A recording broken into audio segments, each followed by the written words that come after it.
আসসালামু আলাইকুম। চলুন জেনে নেই নিজেকে পরিপাটি রাখার 10টি সহজ উপায়। 1 নাম্বার, প্রতিদিন গোসল করুন। পরিষ্কার শরীর শুধু আপনাকে সতেজ রাখেন, আত্মবিশ্বাসও বাড়ায়।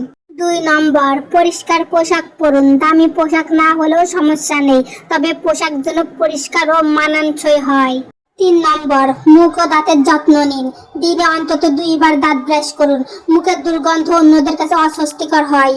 4 নম্বর, চুল পরিপাটি রাখুন। চুল নিয়মিত ধুয়ে আঁচড়ে রাখুন। এলোমেলো চুল পুরো লুকটি নষ্ট করে দিতে পারে। 5 নম্বর, হাত ও নখ পরিষ্কার রাখুন। বড় নখ বা ময়লা নখ দেখতে ভালো লাগে না। নিয়মিত নখ কেটে পরিষ্কার রাখুন। 6 নম্বর, হালকা সুগন্ধি ব্যবহার করুন। খুব বেশি নয়, হালকা একটি সুগন্ধি আপনাকে আরো সতেজ ও আকর্ষণীয় করে তুলতে পারে। নম্বর, জুতা পরিষ্কার রাখুন। অনেকেই পোশাকের দিকে খেয়াল রাখেন, কিন্তু জুতার দিকে নয়। পরিষ্কার জুতা গুরুত্বপূর্ণ। 8 নম্বর, ভদ্রভাবে কথা বলুন। শুধু বাহ্যিক সৌন্দর্য নয়, সুন্দর ব্যবহারও একজন মানুষকে পরিপাটি করে তোলে। 9 নম্বর, পর্যাপ্ত পানি পান করুন। শরীর ভালো থাকলে চেহারাতেও তার প্রভাব পড়ে। প্রতিদিন পর্যাপ্ত পানি পান করুন।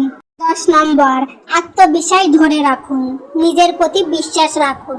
আত্মবিশ্বাসী একজন মানুষ সবসময় আলাদা করে নজর কাড়ে। ভিডিওটি কেমন লেগেছে? ভালো লাগলে সাবস্ক্রাইব করে চ্যানেলের সাথেই থাকুন। ধন্যবাদ।